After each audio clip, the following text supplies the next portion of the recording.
Prolonged life after death. There are things in life that come unexpected. Sometimes it's a visit from an unannounced guest. Other times it's finding a winning lottery ticket that you forgot you even bought. Sometimes it's a runaway truck going 90 miles per hour on a red light. Sometimes, but usually only once, you find yourself standing in the path of said truck.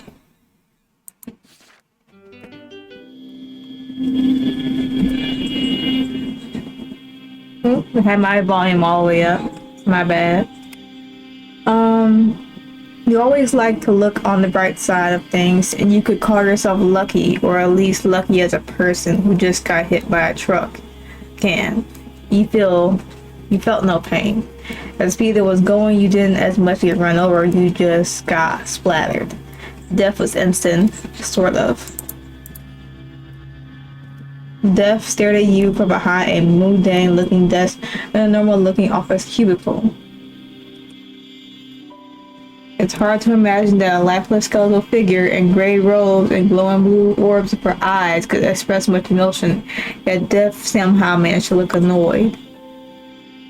"Well, this is inconvenient," said Death in a voice like the slamming of leaden coffin lids. "No, right?" "You didn't even slow down," you replied, kind of surprised at the tone of your voice and the fact that you even had a voice, given your current lack of body. It's a runaway plot device, they don't slow down, they stop for nothing, and then it's up to us to straighten things out. Us? Even there's more of you? No, figure of speech, Death replied. There's only me, always has been and always will be. I am Death. I am the Grim Reaper. Also, why is your office so crappy looking? Office? This is an office? Death gestured at the surroundings. Interesting. Most people see this place as either heaven or hell. Well, that makes sense. Definitely looks like hell to me. Even the same poster on the wall, like the one back in my office. Right. So, Mr. Ripper, my pronouns are the, not sir. Not madam, I am the Grim Reaper. Sir, what about me? Do I get an afterlife or something? No, I'm afraid you will have to reincarnate. Isekai rules, you see. I don't even believe in reincarnation.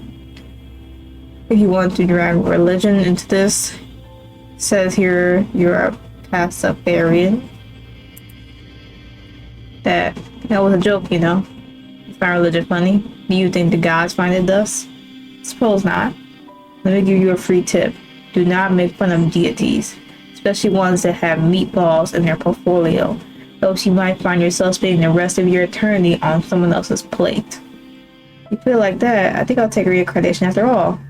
Any more free tips? Magic. If you find yourself in a world with magic, get as much of it as soon as possible. Magic is always OP. Magic, okay, I got it. Anything else? Mind the gap. Okay. Oh, okay. The office around you blurs into colorful streaks of nothingness as you plummet down back into the material world, or at least a material world, probably not the one you started in. You can tell right away that something feels off, even if you can't put your finger on it. Maybe it's just because you have fingers again, and those fingers are nothing like your old ones. They're better. Whoever put the upgrades into your fingers didn't stop there. Your new body is young and vigorous and definitely feminine. You have long, shapely legs, a narrow waist, and a curvaceous butt.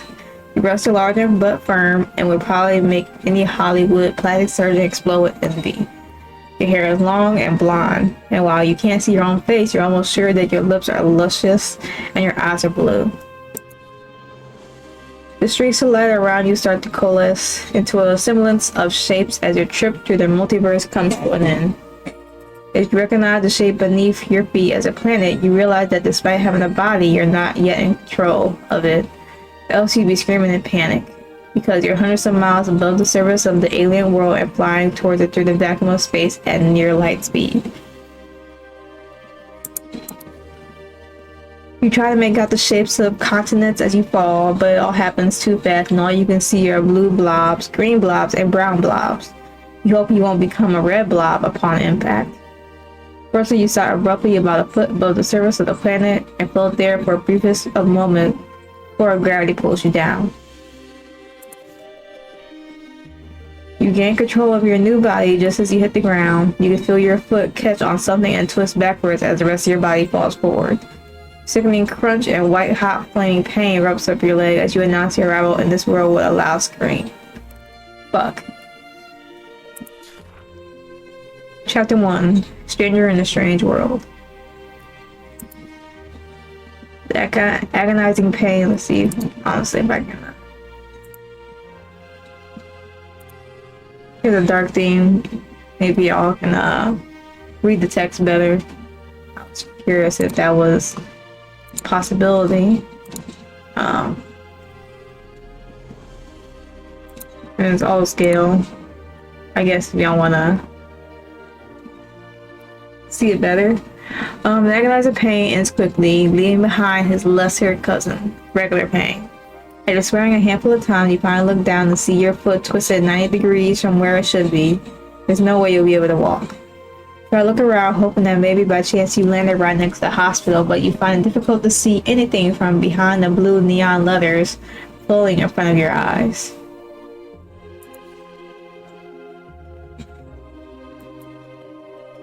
Fall damage -5, current HP 5 out of 10, warning unassigned points 32, assigned point to continue. Guess, okay. You wave your hand in front of your face, trying to dismiss an annoying pop-up, but the letters disappear only to be replaced by more glowing panels. For a moment you stare at it in confusion, not really believing or understanding what you see, but then it dawns on you. This is your character screen. You sigh, wave your hand in front of your face again, dismissing all the magical user interface. You'll deal with it later. First, you need to find a doctor or at least someone competent in administering first aid. Once your view is clear, you look around and take in your surroundings. You land in a small meadow. All you can see around you are trees and mountains. The only sign of civilization is a narrow path leading somewhere up the mountain on the other side of a valley. Also, I've been sneezing a lot, so I'm a little bit stuffed up, but I didn't let that stop me, so just y'all are aware. Oh, I guess I can't expect any help. At least there's nobody around to see me naked like this. Honestly, you call back the character screen and start looking for anything labeled as magic. After all, you got 32 points and you intend to spend it all on healing magic if you can find it. Character screen is full of stuff you don't care about right now. Attributes, weapon proficiency, martial arts, crafting, languages, perks, and traits. You find the box labeled magic. You can see it's divided into multiple sections. Fire, ice, storm, earth, water, light, darkness, and healing. Ignore the rest, put 5 points in healing and stop to think. Is 5 a lot or little? Look at the other stats. Follow them just at 0 next to the names. What's the maximum? 5, 10, or maybe 100? Figure that healing yourself is the most important thing right now. You decide to put a few more points to healing. Go up to 11 and seeing it doesn't stop there, you assume it's on the scale of 0 to 100. And you put all your remaining points into healing. When you put in the last point, a new pop-up appears in front of your eyes. Character finalized, new traits unlocked. Look over to the traits panel and see 2 entries there. Reborn soul trait. As a reborn soul, you start in an adult body. Special attribute limits do not apply. Requirements, die in a different world.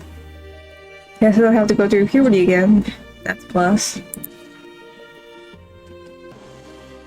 Uncivilized trait cannot make, use, or equip neither weapons, armor, clothing, advanced tools, nor coins. Special, people accept your unity because you are uncivilized. Requirements, no literary skills, no craft skills, no scholar skills. Worship pagan gods. Maybe I'll just put 1 point in the craft skill or something. Try and change 32 next to healing magic 31, but no matter how hard you concentrate on it, nothing happens. Guess we'll live with our decision. Bummer. Oh well, fix it next time I get a level up or something. Look over on the numbers in the character screen, but all you can see are zeros all over the place. The only other panels that have anything at all in them are religion and language.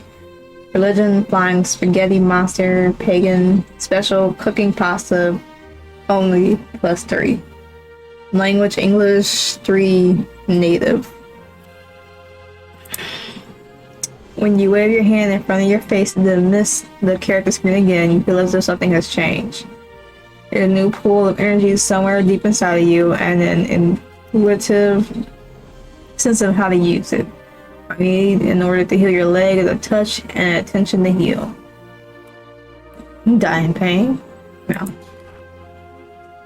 You feel a brief burning sensation as the pool of energy you just discovered suddenly becomes empty again, but the feeling of vague loss and nothing compared to the pain of euphoric relief when the pain in your leg vanishes. Heal self, cast successfully, 5 HP healed. Warning, overflow error, you gain a certain number of temporary HP for a certain number of seconds. Our HP is almost 5,000. You ignore the nonsensical pop-up and dismiss it with a gesture. Who cares about 4 million something or other? You're healed and you can do real magic. Or at least you could if you have more magical energy at your disposal. Where do you get magical energy from anyways? Look around the meadow again and decide that you're probably not going to find any answers hiding in the grass here. It's time to explore your surroundings. Make sure that, yeah. There's a path somewhere on the other side of the valley. You're almost sure you'll find a city or a village at either ends of the path. With a bit of luck, you should be able to find someone if you follow the path. Hopefully before thirst and hunger becomes an issue.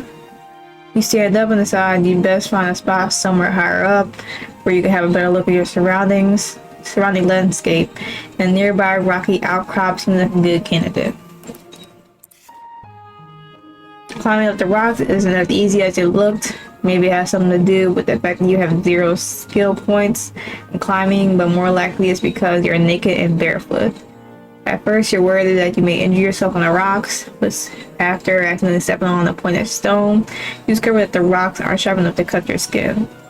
After 15 or 20 minutes, you find yourself on top of the rock formation with not even one scratch. When you're high enough that you can finally observe what's beyond the tree line, you have no problem seeing that the road you seen earlier leads to a rather impressive, medieval-looking city built atop one of the nearby hills. Fortunately, that road sneaks around the mountain you're currently on, and there's no clear path you could take down, to get down there without risking falling down a canyon, chasm, or becoming a part of that rocky avalanche. You have to go around, and it might take days. You turn around to look the other way, and you spot the same road continuing somewhere off in the distance. If there's any town or village that way, it's too far away to see. At the foot of the mountain, you can see a natural depression with a small lake at the bottom and a waterfall at the far side. You also spot a few tree stumps on the right, but you can't tell from this far the trees have been cut down by man or have just fallen over due to natural reasons, like storms, winds, or possible dragons. Getting down to the road on the side of the mountain should be a bit easier. It would still take hours, but if you get tired on the way down, you could always stop to refresh yourself at the lake for a waterfall. Maybe you could also check out the presumably cut down forests. Think about your options for a moment and decide to go towards the road near the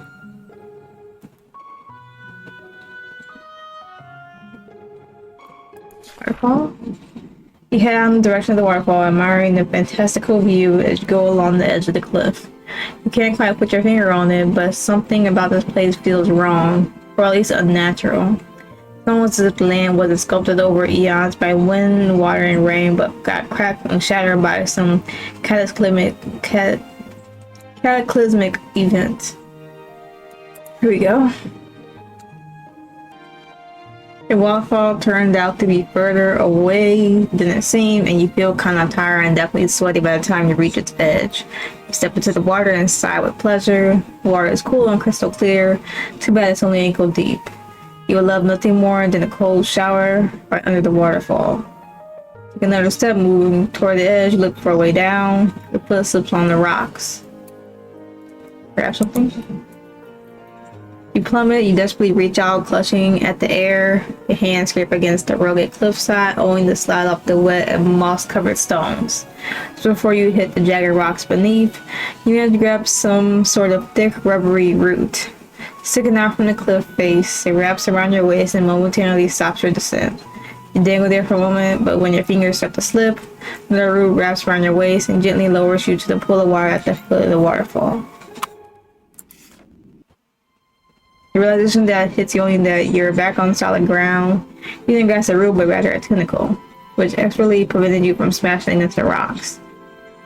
Thanks for that, Mr. Tentacle. Please don't eat me. You feel a bit of tension as more tentacles gather around you. One particularly long one lifts itself above the rest and gently pats you on the head. I sure you're a friendly one. Tentacle stops patting your head and bows up and down in front of your face. So you don't want to eat me. Tentacle sways from side to side as if answering your question, and you blink twice in disbelief. Fucking way, you can understand me. Tentacle bows up and down again. So you for rescuing me, but I don't have anything to give you. Not that I know what to give a tentacle monster.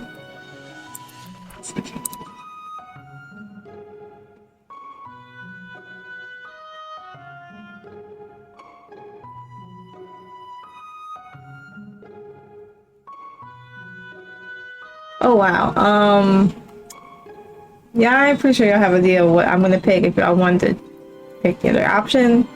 That is purely up to you and your discretion. He's up to the go side, crossing.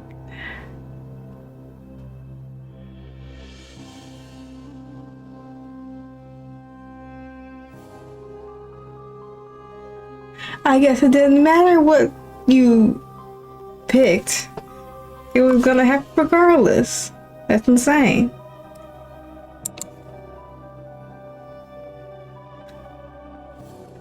Hide myself real quick and y'all can read, but this is insane.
Insane.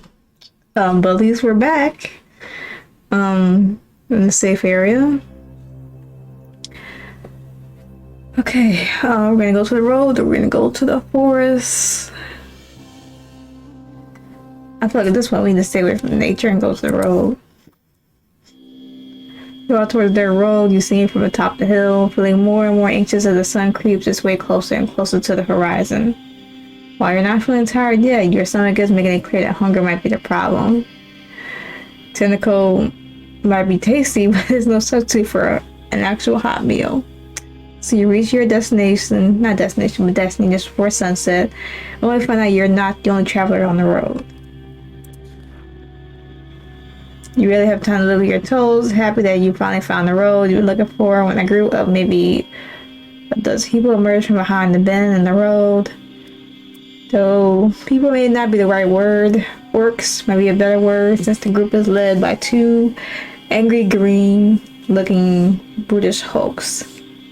hi. You smile and wave, hoping that the friendly, despite the obvious hostile look.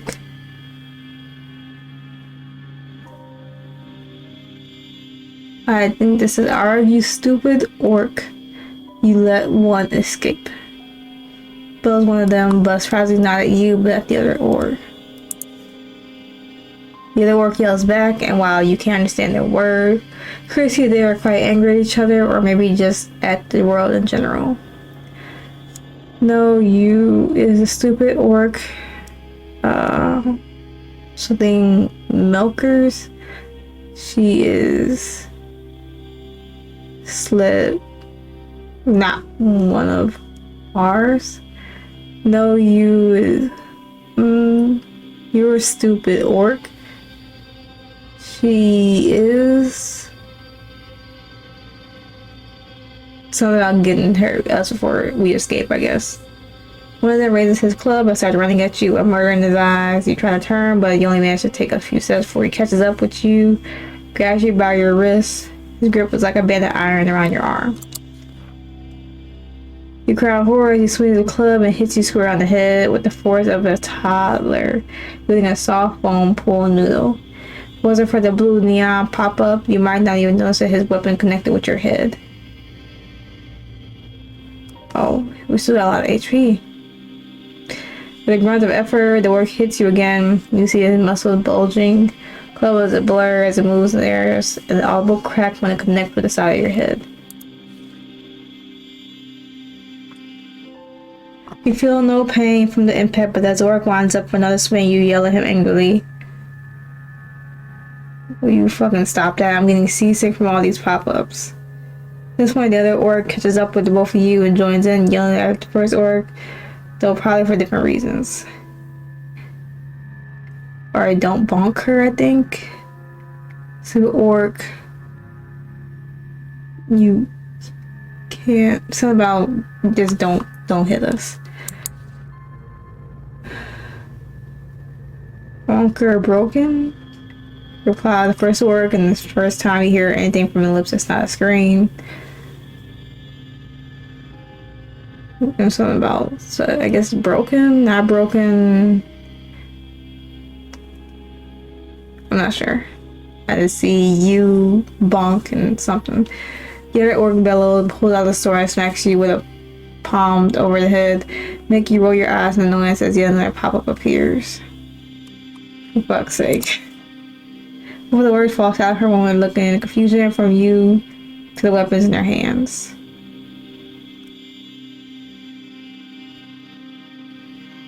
They're stand still, I guess. They're confused why it's not really hurting us. Well, the orcs pivot their heads to glare at each other. You recognize the triumphant expression on their face, even if you've only seen that look before on the cartoon Coyote.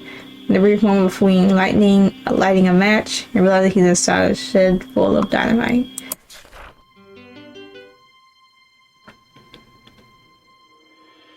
The orcs move with an explosive burst of speed, but for once their balance is not directed at you.